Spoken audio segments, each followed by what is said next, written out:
എന്നെ ഒരു സഹോദരിയായിട്ട് എല്ലാവരും കണ്ടു.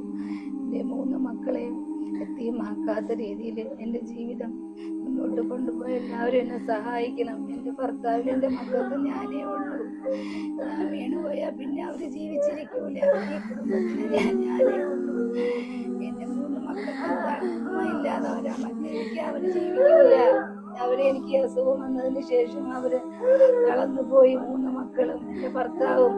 ഞാൻ അവരെ ധൈര്യം എല്ലാവരും സഹായിച്ച് എന്നെ ജീവിതത്തിലൂടെ തിരിച്ചു കൊണ്ടുവരണം. എൻ്റെ 3 മക്കളെ അമ്മ ഇല്ലാതാക്കാത്ത രീതിയിൽ എല്ലാവരും എന്നെ സഹായിക്കണം.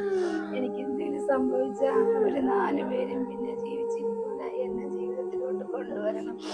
എൻ്റെ മക്കളെ എൻ്റെ ഭർത്താവിനെ ഓർത്ത് നിങ്ങളെല്ലാവരും എന്നെ സഹായിക്കണം. ആരും എന്നെ കൈവിടരുത്.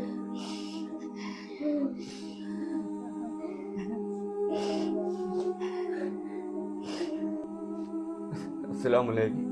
ഇത് എൻ്റെ ഭാര്യ സുധീനാണ്. എൻ്റെ പേര് മാബീഷ് എന്നാണ്. എനിക്ക് 3 കൊച്ചു പെൺകുട്ടികളാണ്.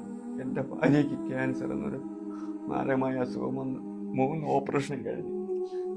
ഇത് പടർന്ന് പിടിച്ചുകൊണ്ടിരിക്കുന്നു. ഓരോ പ്രാവശ്യം ഇഞ്ചക്ഷൻ എടുക്കാൻ എന്നെ കൊണ്ടൊരു നിവർത്തിയില്ല. ഞാൻ ടാപ്പിംഗ് തൊഴിലാളിയാണ്. ഇനി എന്നെ കൊണ്ട് തുടർന്ന് ചികിത്സിക്കാനുള്ള സാമ്പത്തികമില്ല. നിങ്ങളെല്ലാവരും സഹായിച്ചാൽ മാത്രമേ അൽഹംദുലില്ലാ എൻ്റെ ജീവിതത്തിൽ എൻ്റെ 3 മക്കളെ കൈ പിടിച്ച് കൊണ്ടുവരാൻ പറ്റൂ. നിങ്ങളെല്ലാവരും സഹായം ഞങ്ങൾക്ക് വേണം.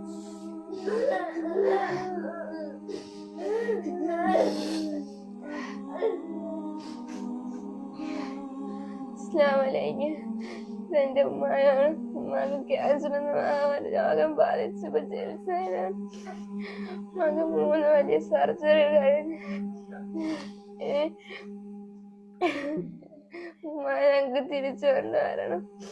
ഞങ്ങക്ക് വീടോ പണമൊന്നും വേണ്ട. ഞങ്ങക്ക് ഉമ്മയെ സഹായിച്ചാൽ മാത്രമേ. ഒരു ഉമ്മയെ സഹായിക്കണം. അസ്സലാമലൈക്കും. ഇതെന്റെ ഉമ്മയാണ്. ഉമ്മച്ചിക്ക് ക്യാൻസറാണ്. എല്ലാവരും സഹായിക്കണം.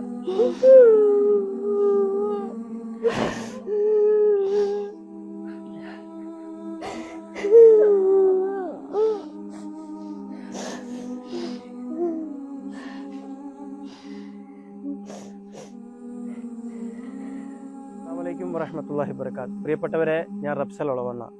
ഒരുപാട് സങ്കടത്തോടു കൂടിയാണ് ഇന്ന് ഈ നാട്ടിലെ മുഴുവൻ ജനങ്ങളും ഇവിടെ എത്തിയിട്ടുള്ളത്. 33 വയസ്സ് മാത്രം പ്രായമുള്ള സുദീന എന്ന് പറയുന്ന ഉമ്മ, സഹോദരി, 3 പെൺകുട്ടികളുടെ മാതാവ്, മാരകമായ ക്യാൻസർ ബാധിച്ചിട്ട് ചികിത്സിക്കാൻ പണമില്ലാതെ നമ്മുടെ